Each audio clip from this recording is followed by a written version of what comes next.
میرا غفلت میں ڈوبا دل بدل دے، خدایا فضل فرما دل بدل دے۔ حضرت حمنہ بنت جحش رضی اللہ تعالی عنہا کہتی ہیں کہ مجھے کثرت سے مسلسل استحاضہ کا خون آتا، میں نبی صلی اللہ علیہ وسلم سے مسئلہ دریافت کرنے کے لیے حاضر ہوئی۔ اب آپ کہیں گے کہ لو، اس عورت کو شرم نہیں آئی کہ آپ سے ایسی باتیں کر رہی ہے جا کر؟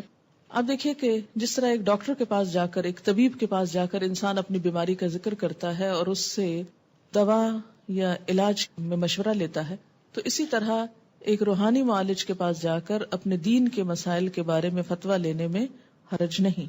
اور خاص طور پر اللہ کے رسول صلی اللہ علیہ وسلم سے جب تک اس بات کی وضاحت نہ ہوتی تو کوئی خاتون بھی اس قابل نہ تھی کہ ان باتوں کے جواب دیں۔ سوال پوچھتی ہے، میں نے عرض کیا اللہ کے رسول صلی اللہ علیہ وسلم، مجھے استحاضہ کی بیماری ہے اور خون بڑی کثرت سے مسلسل آتا ہے جس نے مجھے نماز روزے سے روک رکھا ہے، اس کے بارے میں آپ کا کیا حکم ہے؟ آپ نے فرمایا، میں تمہیں روئی استعمال کرنے کی ہدایت کرتا ہوں کیونکہ وہ خون چوس لیتی۔ حضرت حمنہ نے عرض کیا، خون تو اس سے زیادہ ہے۔ آپ نے ارشاد فرمایا کہ روئی کے اوپر یعنی کپڑا کس لیا کرو۔ میں نے عرض کیا، اس سے بھی زیادہ ہے۔ آپ نے فرمایا پھر کپڑا ہی استعمال کرو۔ میں نے عرض کیا، وہ اس سے بھی زیادہ ہے، بہت زیادہ جاری ہوتا ہے۔ تب آپ صلی اللہ علیہ وسلم نے فرمایا، میں تمہیں دو باتوں کا حکم دیتا ہوں، ان دونوں میں سے جس پر چاہو عمل کر لو، وہ تمہارے لیے کافی ہوگا، اور اگر دونوں پر عمل کرو تو تمہاری مرضی۔ استحاضہ شیطان کی ٹھوکر میں سے ایک ٹھوکر ہے، جبکہ حیض تو تمہیں 6 یا 7 دن ہی آتا ہے، ان دونوں کا علم اللہ ہی کے پاس ہے، لہٰذا ان 6-7 دنوں کے بعد غسل کرو، اور جب محسوس کرو کہ اس غسل کی وجہ سے پاک صاف ہو گئی ہو تو 23 یا 24 روز نماز روزہ کرو، یہ تمہارے لیے کافی ہوگا۔ اور پھر ہر ماہ اسی طرح کر لیا کرو، جیسا کہ حیض والی عورتیں حیض کے وقت کرتی ہیں اور پاک عورتیں پاکیزگی کے وقت کرتی ہیں، اسے ترمذی نے روایت کیا ہے۔ استحاضہ وہ خون ہوتا ہے جو ایام حیض کے بعد خاکی یا زرد رنگ کا جاری ہوتا ہے۔ یہ ایک مرض ہے، جب عورت اپنے حیض کی عادت کے دن پورے کر لے پھر اسے غسل کر کے نماز شروع کر دینا چاہیے، کیونکہ خون استحاضہ کا حکم خون حیض کے حکم سے مختلف ہے۔ مستحاضہ پاک عورت کی طرح ہے، ایام حیض کے بعد غسل کر کے نماز شروع کرے۔ ہاں، یہ بہت ضروری ہے کہ ہر نماز کے لیے نیا وضو کرے۔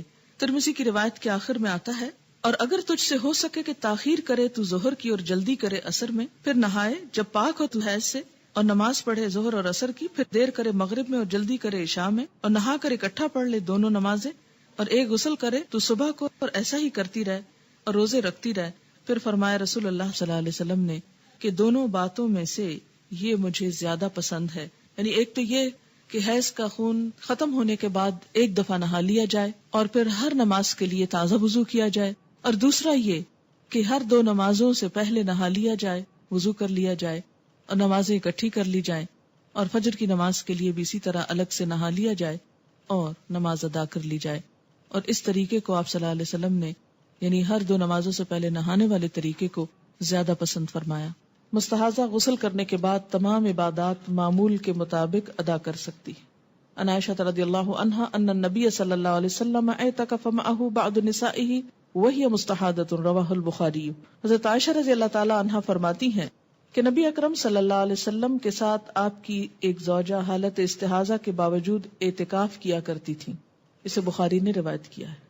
غسل کرنے کے بعد مستحاضہ سے صحبت کرنا جائز ہے۔ ان اکرمۃ رضی اللہ عنہ قال كانت ام حبیبہ تستحاض وكان زوجها يخشاها، رواہ ابو داؤد۔ حضرت اکرمہ رضی اللہ تعالی عنہ فرماتے ہیں کہ ام حبیبہ رضی اللہ عنہا استحاضہ کی مریض تھی اور ان کے شوہر عبد الرحمن بن عوف رضی اللہ عنہ ام حبیبہ سے غسل کرنے کے بعد صحبت کیا کرتے تھے، اسے ابو داؤد نے روایت کیا ہے۔ مسئلہ 84 میں ہے کہ نہانے کے بعد براؤن اور زرد ڈسچارج کی اہمیت نہ دی جائے، اور اس کے بعد حضرت عائشہ کی حدیث میں خواتین ڈبیا میں روئی رکھ کر بھیجتی جس میں بھی کچھ زردی باقی ہوتی، اور آپ فرماتی کہ انتظار کرو جب تک کہ شفاف پانی نہ ہو۔ یہ دونوں باتیں ایک دوسرے کے متضاد ہیں، پلیز وضاحت کر دیں۔ یہ متضاد نہیں ہیں، سمجھنے کا فرق ہے۔ بات یہ ہے کہ ایک عورت سب سے پہلے تو اپنی عادت دیکھے کہ کس وقت اس کو پیریڈ شروع ہوتے ہیں اور کس وقت ختم ہو جاتے ہیں۔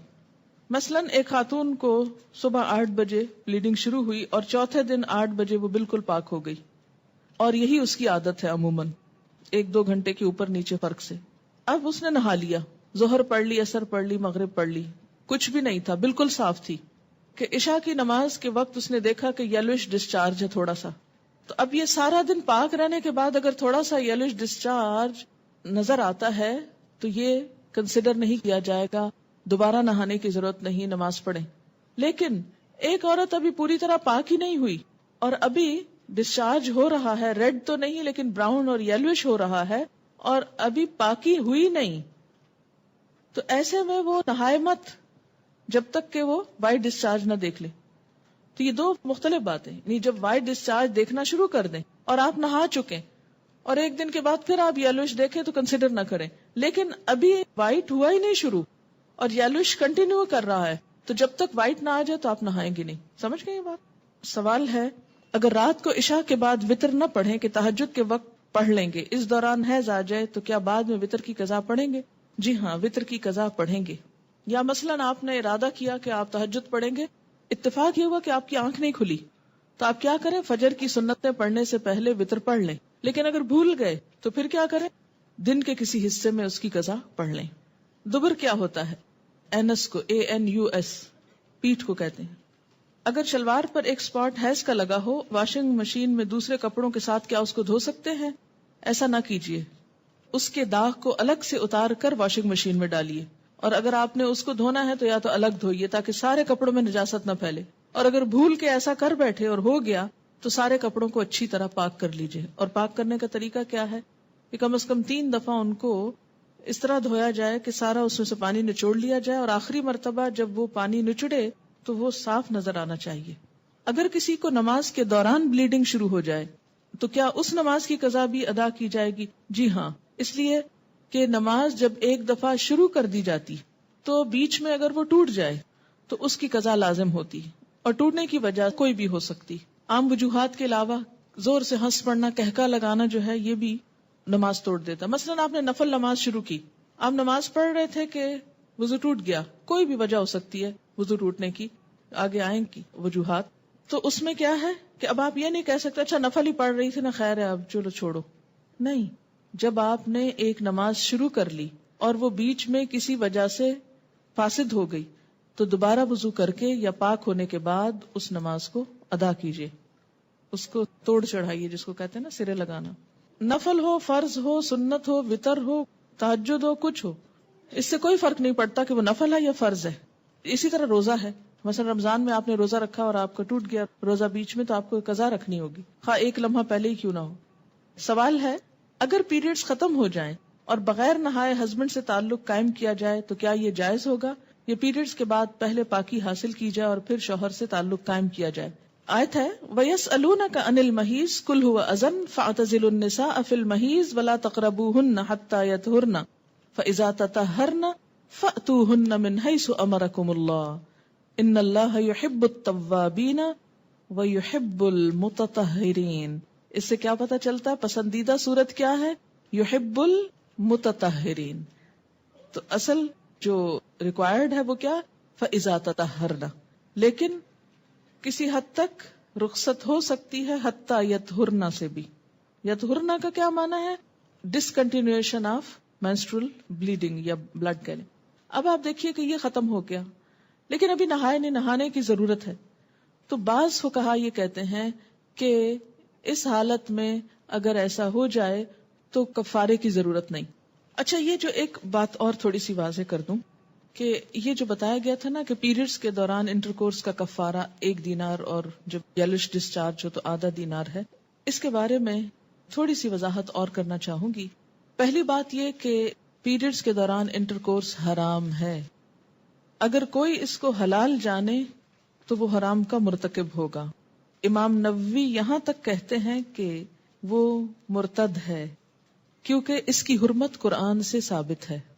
اگر کوئی کہے کہ نہیں حرام نہیں حلال ہے تو اس کے لیے بہت سخت الفاظ آئے ہیں.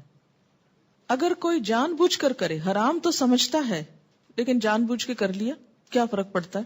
تو یہ گناہ کبیرہ ہے. لیکن امام مالک، ابو حنیفہ، احمد اور شافی کی ایک روایت میں آتا ہے کہ کفارہ نہیں.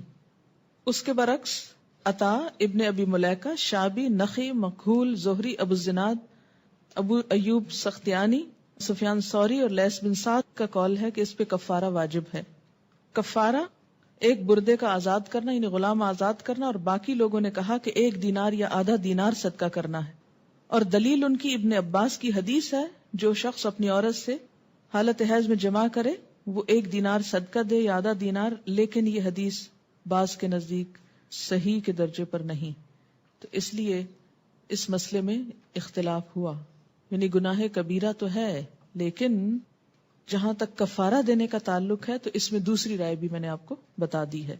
اب آپ دیکھیں کہ اگرچہ حدیث صحیح کے درجے پر نہیں، اسی وجہ سے علماء میں اختلاف ہوا، لیکن بات یہ ہے کہ گناہ کبیرہ کا اگر کفارہ کسی حسن درجے کی حدیث سے بھی یا اس سے کم درجے کی حدیث سے بھی ثابت ہوتا ہے تو اس میں یہ کہ احتیاط کا تقاضا یہی ہے کہ انسان دنیا میں ہی ایسے گناہوں کا کفارہ دے دے تاکہ آخرت میں پکڑ نہ ہو.